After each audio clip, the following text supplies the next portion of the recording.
월요일 아침 9시 서울 강남구에 위치한 중견기업 태성그룹 마케팅팀 사무실에는 평소와 다름없는 일상이 시작되고 있었습니다. 깔끔하게 정리된 책상들 사이로 직원들이 하나둘씩 출근하며 컴퓨터를 켜고 업무 준비를 하고 있었죠.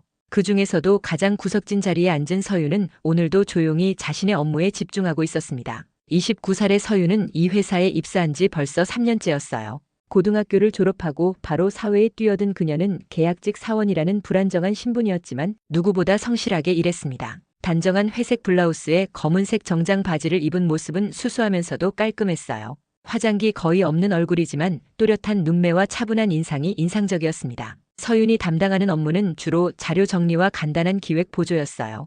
하지만 그녀는 항상 맡은 일보다 더 많은 것을 생각하고 준비했습니다. 시장 동향을 분석하고 경쟁사 자료를 수집하며 때로는 새로운 마케팅 아이디어까지 정리해서 보고서로 만들곤 했죠. 물론 그런 노력들이 항상 인정받는 것은 아니었습니다. 서윤아, 커피 좀 타와. 사무실 한복판에서 들려온 목소리는 마케팅팀 박세진 부장의 것이었어요. 40대 중반의 박 부장은 명문대 출신의 엘리트 코스를 밟아온 전형적인 대기업 간부였습니다. 늘 반듯하게 다린 정장 차림에 자신감 넘치는 표정을 하고 있었지만 그 자신감은 종종 오만함으로 변하곤 했어요. 서윤은 고개를 들어 네, 부장님하고 대답했습니다. 목소리는 작았지만 또렷했어요. 자리에서 일어나 정수기로 향하는 서윤의 모습을 바라보며 박 부장은 동료들에게 중얼거렸습니다. 계약직이라도 최소한의 예의는 있어야 하는데 항상 표정이 없어서 뭘 생각하는지 모르겠어. 그 말을 들은 이주연 대리가 살짝 눈살을 찌푸렸어요. 30대 초반의 이주연은 서윤과 함께 일하면서 그녀의 성실함과 능력을 누구보다 잘 알고 있었거든요.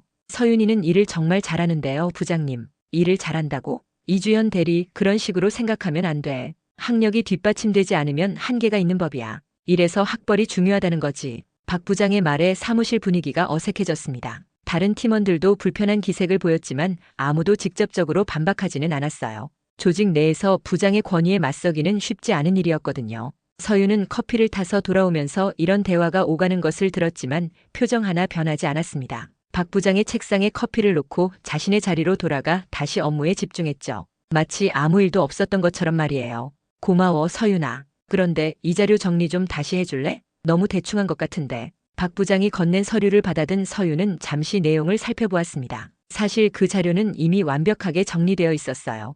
하지만 서윤은 네, 알겠습니다라고 대답하며 다시 작업을 시작했습니다. 점심시간이 지나고 오후 업무가 시작되자 박 부장은 팀 회의를 소집했습니다. 이번 주에 진행할 신제품 마케팅 전략 회의였어요.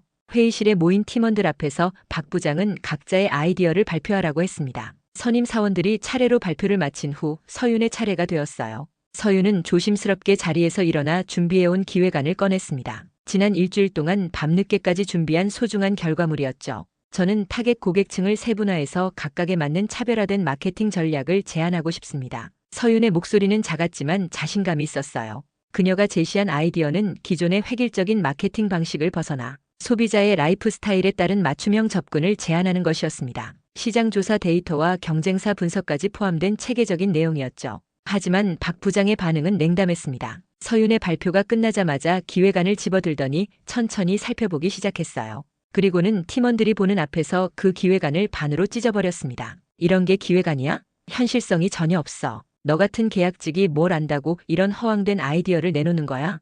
회의실 안이 순식간에 얼어붙었습니다. 다른 팀원들은 당황한 표정으로 서로를 바라보았어요. 이주연 대리는 부장님, 그건 너무 라고 말하려 했지만 박 부장의 날카로운 시선에 말을 멈췄습니다. 서윤아, 내가 아무리 열심히 해도 한계가 있어. 이해해야 할 건 이해하고 분수를 알아야지. 계약직은 계약직답게 시키는 일만 하면 돼. 서윤은 찢어진 기획안 조각들을 바라보았습니다. 지난 며칠 동안 공들여 준비한 자료가 순식간에 쓰레기가 되어버렸어요. 하지만 그녀의 표정에는 여전히 변화가 없었습니다. 분노나 좌절 대신 차분한 침묵만이 있을 뿐이었죠. 죄송합니다, 부장님. 제가 분수를 몰랐네요. 서윤의 대답은 너무나 담담했습니다. 박 부장은 오히려 그런 반응이 마음에 들지 않는 듯 미간을 찌푸렸어요. 앞으로는 좀 더 신중하게 행동해. 그리고 회의 때는 굳이 발언하지 않아도 돼.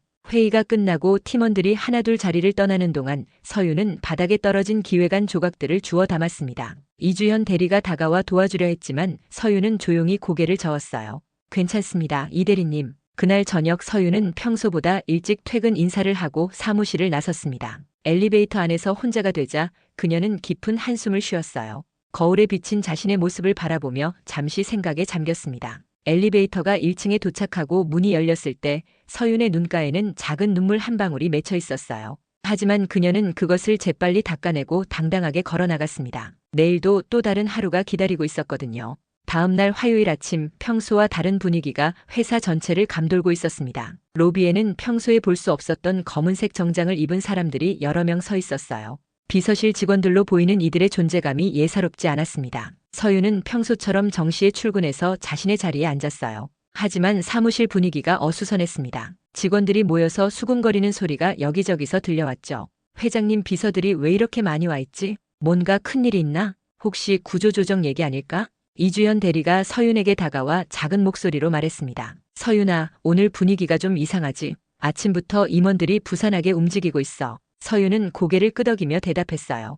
그러게요. 뭔가 특별한 일이 있는 것 같습니다. 그때 사무실 문이 열리며 한 명의 직원이 들어왔습니다. 인사팀 과장이었어요. 그는 긴장한 표정으로 사무실을 둘러보더니 뭔가 중요한 발표를 할 것 같은 분위기를 풍겼습니다. 혹시 여러분 최근에 회사에 특별한 소문 들어보셨나요? 인사팀 과장의 질문에 팀원들이 서로를 바라보았어요. 어떤 이는 고개를 갸우뚱했고 어떤 이는 궁금하다는 표정을 지었습니다. 실은 회장님의 따님이 신분을 숨기고 우리 회사에 입사하셨다는 얘기가 있어서요. 그 말이 떨어지자 사무실이 순식간에 술렁였습니다. 모든 사람들이 놀라움을 감추지 못했어요. 정말요? 누구인데요?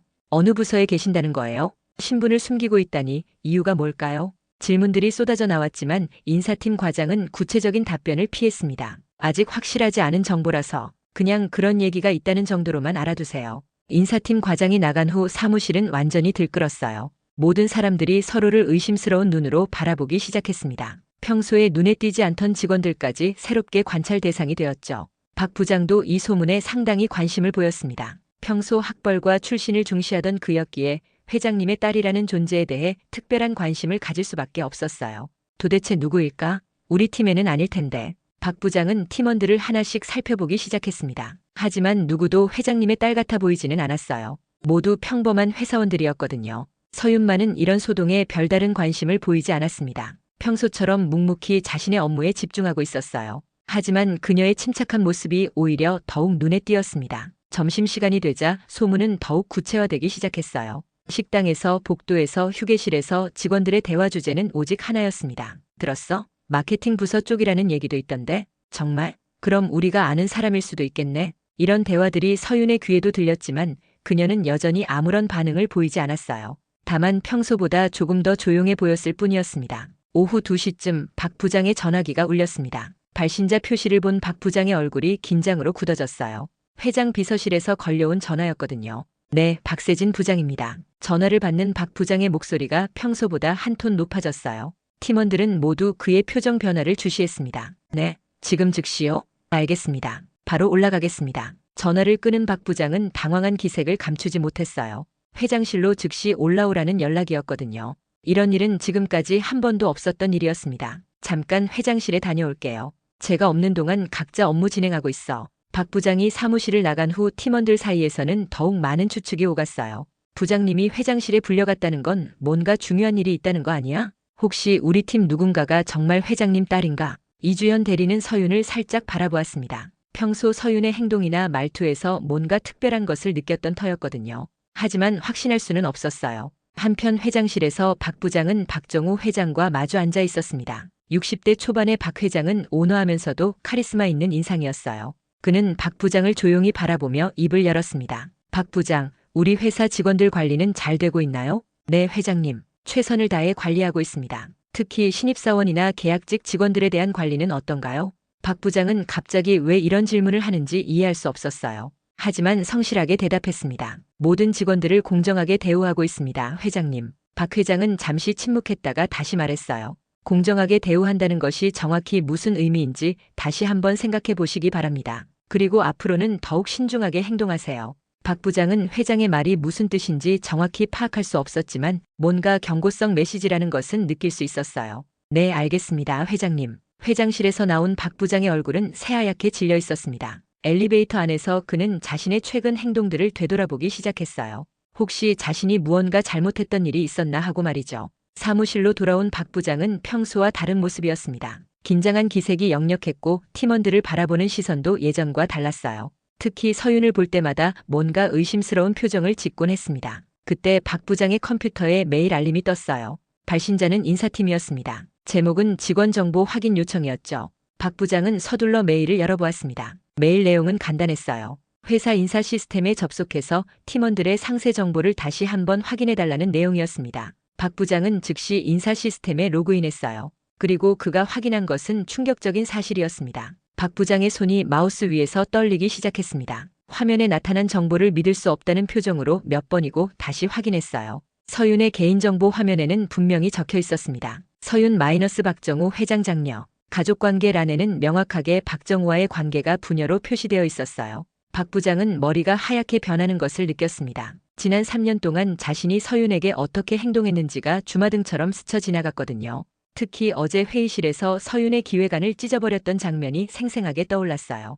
그 순간 박 부장의 등에는 식은땀이 흘렀습니다. 이게 말이 되나? 박 부장은 다시 한번 화면을 확인했지만 정보는 바뀌지 않았어요. 서윤은 분명히 박정우 회장의 딸이었습니다. 그동안 자신이 계약직이라고 무시하고 업신여겼던 그 직원이 바로 회장님의 딸이었던 거죠. 박 부장은 서윤의 자리를 바라보았습니다. 서윤은 여전히 평온하게 업무를 처리하고 있었어요. 마치 자신 주변에서 벌어지고 있는 모든 소동과는 무관한 사람처럼 말이죠. 어떻게 해야 하지? 지금까지 내가 한 행동들을. 박 부장의 머릿속이 복잡해졌습니다. 사과를 해야 할지 아니면 모른 척해야 할지 판단이 서지 않았어요. 하지만 분명한 것은 지금까지의 태도를 바꿔야 한다는 것이었습니다. 박 부장은 조심스럽게 서윤에게 다가갔어요. 평소와 달리 굽신거리는 자세였습니다. 서 대리님. 갑자기 존댓말로 바뀐 박 부장의 말투에 주변 팀원들이 고개를 돌렸어요. 뭔가 이상하다는 표정들이었습니다. 네, 부장님. 서윤의 대답은 여전히 평온했어요. 박 부장의 변화에 대해 별다른 반응을 보이지 않았습니다. 혹시 이 자료 정리 제가 해드릴까요? 서 대리님은 더 중요한 일에 집중하시고, 이 말을 들은 팀원들은 더욱 당황했어요. 평소 서윤에게 자빌만 시키던 박 부장이 갑자기 자료 정리까지 대신해주겠다고 나선 것이었거든요. 괜찮습니다, 부장님. 제가 하겠습니다. 서윤의 대답은 담담했어요. 하지만 그 순간 이주연 대리의 눈에는 뭔가 깨달은 듯한 빛이 스쳤습니다. 박 부장은 더욱 당황했어요. 서윤이 자신의 정체를 알고 있다는 것을 모르고 있었기 때문에 어떻게 대해야 할지 갈피를 잡을 수 없었던 거죠. 그렇다면 혹시 커피라도 한 잔 드실까요? 제가 타드릴게요. 이번에는 팀원들이 완전히 놀라버렸어요. 평소 서윤에게 커피를 타오라고 시키던 박 부장이 정반대의 행동을 보인 것이었거든요. 부장님이 왜 갑자기 저렇게 하시는 거지? 한 팀원이 작은 목소리로 중얼거렸어요. 뭔가 이상하다. 평소 박 부장님 성격으로는 있을 수 없는 일인데 팀원들 사이에서 수군거림이 일기 시작했습니다. 모두가 박 부장의 갑작스러운 변화를 이해할 수 없었어요. 그날 오후 늦게 서윤은 회장실로 향했습니다. 평소와 다름없이 차분한 걸음걸이였어요. 비서실 직원들이 정중하게 인사했지만 서윤은 간단히 목례만 하고 지나갔습니다. 회장실 문을 노크하고 들어선 서윤을 박정우 회장이 따뜻한 미소로 맞이했어요. 윤아, 오늘 하루는 어땠니? 안녕하세요, 아버지. 서윤은 아버지 앞에서도 여전히 격식을 차렸어요. 하지만 목소리에는 평소보다 약간의 따뜻함이 섞여 있었습니다. 앉아봐. 차 한잔 하면서 이야기하자. 박 회장이 소파를 가리키며 말했어요. 서윤은 조용히 앉으며 아버지를 바라보았습니다. 아버지, 오늘 박 부장님이 갑자기 태도를 바꾸셨어요. 제 정체를 아신 것 같습니다. 그럴 줄 알았다. 오늘 아침에 그 사람을 불러서 경고를 했거든. 직접적으로 말하지는 않았지만 눈치챘을 거야. 박 회장의 표정이 조금 어두워졌어요. 그동안 내가 어떤 대우를 받았는지 다 알고 있다. 정말 화가 났었어. 서윤은 고개를 저었어요. 괜찮습니다, 아버지. 저는 이런 경험을 통해 많은 것을 배웠어요. 진짜 조직 문화가 어떤 건지, 사람들이 어떻게 서로를 대하는지 말이죠. 하지만 내 딸이 그런 모욕을 당하는 걸 그냥 두고 볼 수는 없어. 박 회장의 목소리에는 분노가 섞여 있었어요. 하지만 서윤은 차분하게 대답했습니다. 내가 이렇게까지 해야 하는 이유는 아직 이 회사가, 아니 우리 사회가 완전히 바뀌지 않았기 때문이에요. 학벌이나 출신으로 사람을 판단하는 문화, 직급으로 인격을 무시하는 분위기, 이런 것들이 바뀌어야 해요. 박 회장은 딸의 말을 듣고 깊이 생각에 잠겼어요. 서윤의 의지가 얼마나 강한지 다시 한번 확인할 수 있었습니다. 그렇다면 앞으로 어떻게 할 생각이니? 조금 더 지켜보고 싶어요. 사람들이 진짜로 변할 수 있는지 아니면 그냥 제 정체 때문에 겉으로만 달라지는 건지 말이에요. 서윤의 눈에는 확고한 의지가 담겨 있었어요. 만약 진정한 변화가 일어나지 않는다면 그때는 좀 더 적극적으로 나서겠습니다. 박 회장은 딸의 현명함에 감탄했어요.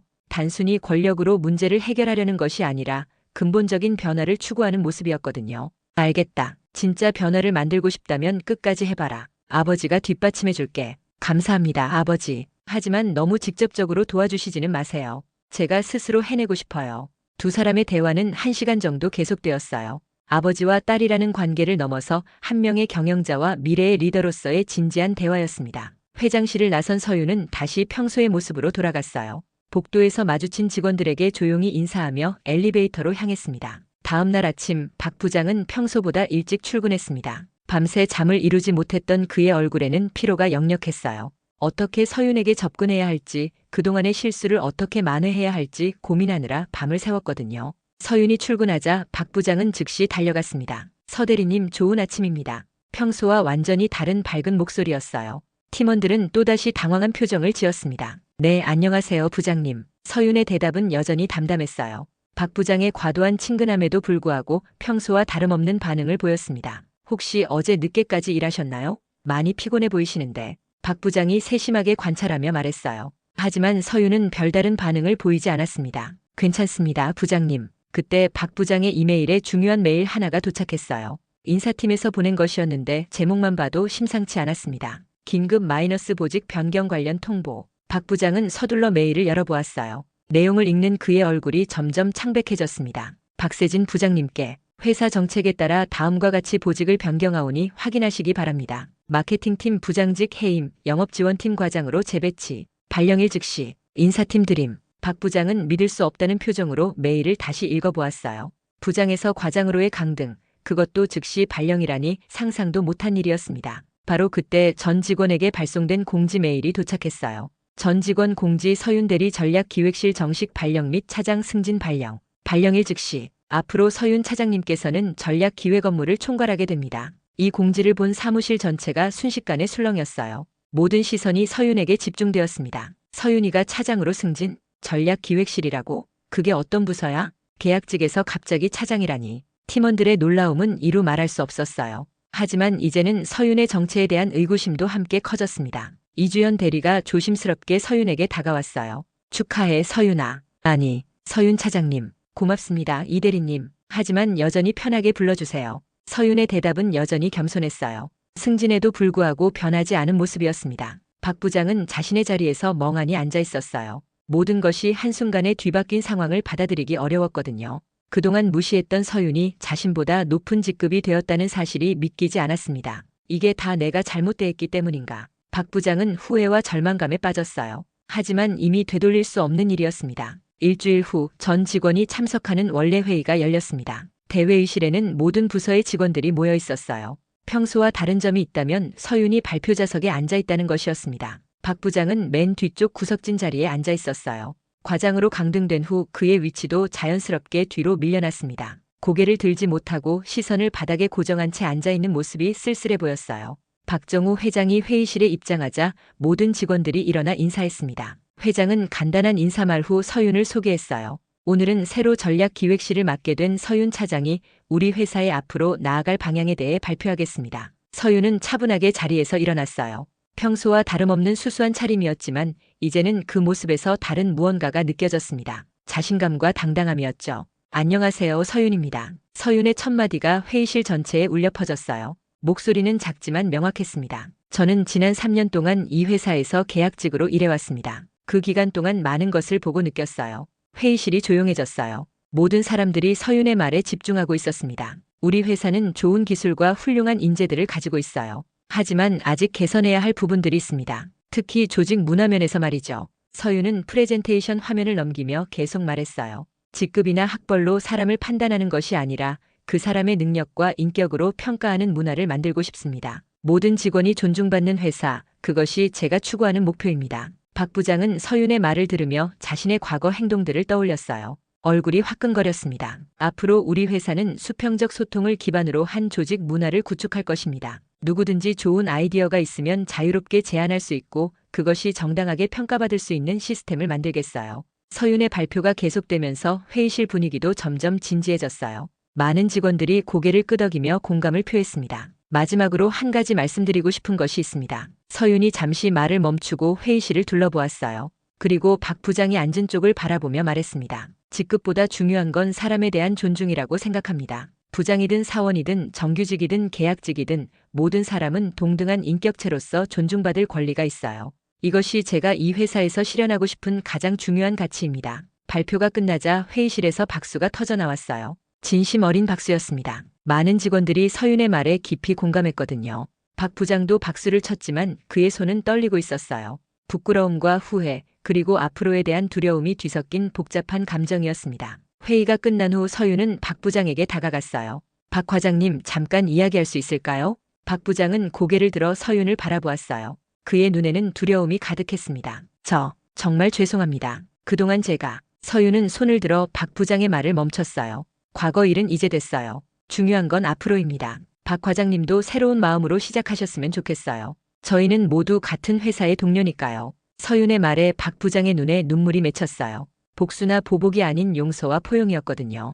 감사합니다. 정말 감사합니다. 그날 이후 태성그룹의 조직 문화는 조금씩 변하기 시작했어요. 서윤이 추진한 개혁들이 하나씩 실현되면서 모든 직원들이 더욱 존중받는 분위기가 만들어졌습니다. 박 부장도 과거의 실수를 반성하며 새로운 모습으로 일하기 시작했어요. 비록 직급은 내려갔지만 사람을 대하는 태도는 완전히 달라졌습니다. 서윤의 조용한 혁명은 이렇게 성공했어요. 권력이나 위협이 아닌 진정성과 실력으로 이뤄낸 변화였습니다. 그리고 그 변화는 계속해서 회사 전체로 퍼져나갔어요.